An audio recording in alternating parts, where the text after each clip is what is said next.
1990s में WWE सिर्फ एक रेसलिंग कंपनी नहीं रही थी, वो एक बैटलफील्ड बन गई थी और इस बैटलफील्ड का सबसे खौफनाक नाम था दी अंडरटेकर, जहां पर उसका सामना हुआ मैनकाइंड जैसे साइकोपैथ से और शॉन माइकल्स जैसे शो स्टॉपर से और उसके रिटर्निंग हाफ ब्रदर केन के साथ। और जैसे जैसे वो आगे बढ़ता गया, उसे रोकने के लिए सामने आया WWE का सबसे खतरनाक rebel stone cold Steve Austin और एटीट्यूड से भरा हुआ द रॉक, और ना जाने से कितने राइवल्स जो उसे टक्कर देने के लिए तैयार बैठे हुए थे। और ये वो दौर था जब अंडरटेकर इंसान नहीं रहा था, वो एक लेजेंड बन गया था। और दोस्तों, ये अंडरटेकर के 90 स्टोरी का पार्ट 2 है, उसके फर्स्ट पार्ट का लिंक आपको डिस्क्रिप्शन में मिलेगा। और आगे की कहानी स्टार्ट होती है जब अंडरटेकर ने साइको स्टेट को हराकर WWE चैंपियनशिप अपने नाम कर ली थी। और ये अपना title revenge of the taker में भी डिफेंड करते हैं मैनकाइंड के खिलाफ, फिर स्टीव ऑस्टिन के खिलाफ कोल्ड डे इन हेल में, फिर कैनेडियन स्टैम्पीड में वेडर को हराते हैं। और यहाँ तक टेकर एक सुप्रीम चैंपियन बन चुके थे। विंस मैकमैन ने टेकर को WWE चैंपियन इसलिए भी बनाया था क्योंकि अभी तक वे विंस के ट्रस्टेड परफॉर्मर्स में से एक थे और वे अनडिफीटेड चल रहे थे। कुछ रूमर्स ये भी निकल कर आए थे कि आहमेद जॉनसन टेकर को हराकर WWE चैंपियनशिप अपने नाम करेंगे, पर ये सच नहीं था। आहमेद जॉनसन सुपरस्टार थे, पर उनके पास वो कैलिबर नहीं था कि वे अंडरटेकर जैसी फोर्स को हराए। फिर किंग ऑफ द रिंग में टेकर फारूक को हराते हैं और समरस्लैम आने तक टेकर ब्रेट हार्ट के साथ एक फ्यूड में थे और उनके मैच में शॉन माइकल्स रेफरी थे, जो गलती से टेकर को चेयर शॉट मारते हैं और ब्रेट हार्ट WWE चैंपियन बन जाते हैं, क्योंकि अब टेकर का इन्वॉल्वमेंट उनके रिटर्निंग हाफ ब्रदर केन के साथ एक स्टोरी में होने वाला था, जिसका हिंट व्यूअर्स को पहले ही मिल गया था कि टेकर ने अपनी फैमिली और भाई को अपने घर के फ्यूनरल होम में जलाया था। और यहाँ तक फैंस भी ये जानने के लिए क्यूरियस हो गए थे कि टेकर ने अपनी पास्ट लाइफ में ऐसा क्या किया था। यहाँ तक शॉन माइकल्स के साथ भी टेकर एक स्टोरी लाइन में इन्वॉल्व हो गए थे, क्योंकि समर स्लैम में जो चेयर शॉट माइकल्स ने टेकर को मारा था वो इतना ज्यादा पेनफुल था कि टेकर अब माइकल्स को नहीं छोड़ेंगे। और शॉन माइकल्स भी इस पॉइंट पर DX को बना चुका था और WWF In Your House Ground Zero में first time Undertaker Shawn Michaels 1-on-1 match में आए थे। अब ये बात भी काफी इंटरेस्टिंग है कि कंपनी में इतने सालों तक रहने के बाद इनका मैच हुआ है, अर्ली 90s से 97 तक। खैर, ग्राउंड जीरो में माइकल्स और टेकर आमने सामने थे और दोनों की केमिस्ट्री लाजवाब थी। और ये इसी पेपर व्यू का मेन इवेंट था, जो 16 मिनट का एक एक्साइटिंग और शानदार मैच निकला। पर ये नो कॉन्टेस्ट पर खत्म हुआ क्योंकि विंस ने यहाँ पर टेकर और शॉन माइकल्स दोनों को पूरी तरह से प्रोटेक्ट करके रखा था। और यहाँ तक दोस्तों, अंडरटेकर WWE की एक सुपर नेचुरल एंटिटी बन चुका था, जिसे खासकर बच्चे सपने में देखकर डर जाते थे। पर फिर भी फैंस टीवी पर सिर्फ और सिर्फ अंडरटेकर को देखने के लिए चिपके रहते थे कि कब वो आएगा और क्या करेगा। इस दौर के फैंस के लिए टेकर सिर्फ एक रेसलर नहीं था, वो एक लिविंग लेजेंड बन चुका था, जिसे हर बार देखना एक सुपर नेचुरल एक्सपीरियंस रहता था। जब भी उसकी एंट्री अरीना में होती थी, क्राउड चिल्लाता नहीं था, शांत रहता था। पर जब भी अनएक्सपेक्टेड अरीना में बेल टोल्स होता था, क्राउड पागल हो जाता था।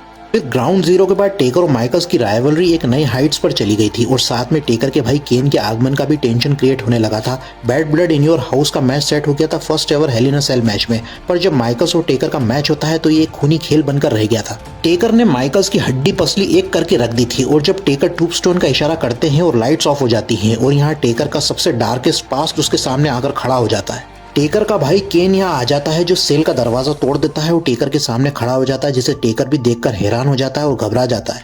और केन टेकर को टूबस्टोन देता है और यहाँ से अब एक और डिस्ट्रक्शन की शुरुआत WWE में हो गई थी। केन यहाँ से अब टेकर को बार बार चैलेंज करता है, पर टेकर रिफ्यूज कर देता है। रॉयल रंबल 98 में भी टेकर जब शॉन माइकल्स को हराने वाला होता है तो बहुत सारे रेसलर्स टेकर पर अटैक कर देते हैं। केन वहां आ जाता है, पर वो भी टेकर पर अटैक कर देता है, फिर कैस्केट में बंद करके जला देता है। और ये one of the most thrilling moments में से एक था एटीट्यूड एरा के। व्यूअर्स भी ये देखकर डर गए थे कि ऐसा भी उन्हें कुछ देखने को मिलेगा। फिर टेकर रिटर्न होता है 2 हफ्तों के बाद और केन को रेसलमेनिया पर चैलेंज करता है। पूरे 1 साल का बिल्डअप लगा यहाँ पर केन और अंडरटेकर के 1-on-1 मैच का और फैंस एक्साइटेड थे। रेसलमेनिया 14 पेपर-व्यू अभी तक का मोस्ट हाइप्ड पेपर-व्यू बना था, जहां पर टेकर ने केन को डिफीट किया 3 टूबस्टोन पायल ड्राइवर देने के बाद। पर फिर भी केन ने मैच खत्म होने के बाद टेकर पर अटैक किया था। इसके बाद केन और टेकर का इन्फर्नो मैच होता है अनफॉरगिवन पेपर-व्यू में, जहां पर रिंग के चारों तरफ आग ही आग होती है, जिसमें टेकर फिर से केन को हराते हैं, जिसमें केन का सीधा हाथ आग की चपेट में आ जाता है। King of the ring paper-view में भी टेकर अपना डोमिनेंस कायम रखता है और मैनकाइंड को हेल इन अ सेल के ऊपर से अनाउंसर टेबल पर फेंकता है, फिर रिंग के बीच में, जो over the years one of the most epic moments में से एक माना जाता है, जो रेसलिंग से ज्यादा एक खूनी खेल बन गया था। यहाँ अब टेकर अपने अंदर इविल ट्रेट्स को भी दिखाने लगा था। फिर टेकर स्टीव ऑस्टिन के साथ जुड़ जाता है और fully loaded in Your house में केन और मैनकाइंड को हराकर वे दोनों WWE टैग टीम चैंपियनशिप को अपने नाम कर लेते हैं। पर समरस्लैम के आते आते फिर से अंडरटेकर नंबर 1 कंटेंडर बन गए थे WWE चैंपियनशिप के लिए। और समरस्लैम पेपर में ऑस्टिन और टेकर का एपिक मैच होता है, जहां पर ऑस्टिन टेकर को हराते हैं और WWE चैंपियनशिप को रिटेन करते हैं। यहाँ तक केन और टेकर फिर से अलाइन हो गए थे। फिर ब्रेकडाउन इन योर हाउस में ट्रिपल थ्रेट मैच होता है, जहां पर एक टाइम पर दोनों केन और टेकर ऑस्टिन को पिन करते हैं और फिर से ये नो कॉन्टेस्ट पर मैच खत्म होता है। और जजमेंट डे पेपर-व्यू में टेकर कंप्लीटली हील हो जाते हैं अपने भाई केन को अटैक करके पॉल बेरर की हेल्प से। फिर इसके अगले रॉ पर टेकर मिनिस्ट्री ऑफ डार्कनेस का अनाउंस कर देते हैं और यहाँ से अब वे एक फुल फ्लेज्ड हील हो गए थे। और वो कहते हैं कि सालों पहले उन्होंने ही अपने घर में आग लगाई थी। फिर rock bottom in Your house में टेकर और ऑस्टिन का मैच होता है, जहां फिर से जब टेकर जीतने वाले होते हैं तो कोई ना कोई इंटरफेयर कर देता है और इस बार केन टेकर को कब्र में डाल देते हैं और ऑस्टिन मैच जीत जाते हैं टेकर को बरी करने के बाद। फिर टेकर जनवरी 99 को रिटर्न होते हैं और ज्यादा खतरनाक और इवल फॉर्म में, और इस बार वे अपने आप को हायर पावर बताते हैं और ये अभी तक का टेकर का सबसे ज्यादा डिमोनिक अवतार था और WWE में इससे पहले कभी देखा नहीं गया। यहाँ तक टेकर ने अपना खुद का फैक्शन मिनिस्ट्री ऑफ डार्कनेस बना लिया था और यहाँ पर मिनिस्ट्री और कॉर्पोरेशन का फ्यूड चला था। रेसलमेनिया 15 पर वे बिग बॉस मैन को हराते हैं, फिर बैकलैश पर किंग शिमरॉक को,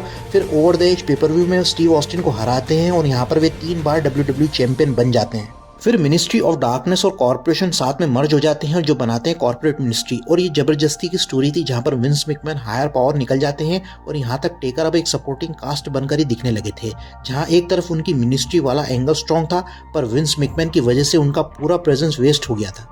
पर किंग ऑफ द रिंग और फुली लोडेड पेपर-व्यू के बाद टेकर ने अपनी रिलेशनशिप मैकमैन्स और कॉर्पोरेट मिनिस्ट्री से एंड कर ली थी। फिर वे बिग शो के साथ टीम अप होते हैं, जहां पर उनकी टीम का नाम होता है अनहोली अलायंस। पर यहाँ उनकी टीम की सारी मेहनत बिग शो करते थे, टेकर सिर्फ उन्हें इंस्ट्रक्शन देते थे। और ईयर 99 तक WWE एक कम्प्लीटली नए लैंडस्केप में बदल चुका था। स्मैकडाउन एरा शुरू हो गया था। The rock, Austin, triple H जैसे सुपरस्टार्स ने पॉपुलैरिटी के मामले में एक नया स्टॉर्म ला दिया था और अंडरटेकर जैसे वेटरन कैरेक्टर के लिए भी एक नया चैलेंज बन गया था। और ये वो दौर था जहां क्राउड अब नए हीरोज को देखना चाह रहा था। Ministry of darkness story line भली हिट थी पर टेकर अंदर ही अंदर इससे नाखुश होते जा रहे थे, जहां पर स्टेफनी के साथ ब्लैक मैरिज वाला एंगल और रॉक, ऑस्टिन जैसे स्टार्स के अगेंस्ट टेकर इंफीरियर दिखने लगे थे और उनका ऑरा खतरनाक दिखने से ज्यादा अब बेकार दिखने लगा था, जिससे टेकर के डाई हार्ड फैंस भी अपसेट होने लगे थे उन्हें हारता देख, क्योंकि अंडरटेकर का कैरेक्टर भी उस वक्त तक अंदर से थक चुका था अपनी लेगेसी को संभालते संभालते, और अब कहीं वो अंधेरे में खो ना जाए। और यहाँ तक टेकर की बॉडी भी एक वार्निंग साइन देने लगी थी।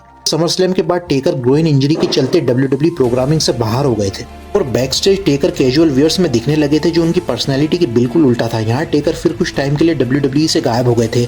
अब इसके बाद टेकर का क्या हुआ था? क्या वे WCW चले गए थे? ऐसा बिल्कुल नहीं है। टेकर अपनी ग्रोइन इंजरी की वजह से रिंग एक्शन से दूर रहे थे।